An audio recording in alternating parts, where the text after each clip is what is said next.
Dear Cosmic Family, here again. In the power of now, after a few days of holding sacred space for some of your many beautiful souls. Today I'm going to talk to you about something that you might haven't heard before. Instructions that had been given to us before our birth.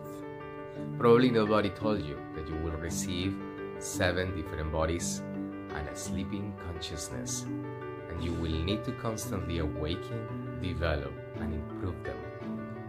Calmly perceive that you will be simultaneously in different dimensions and the whole world will be within you.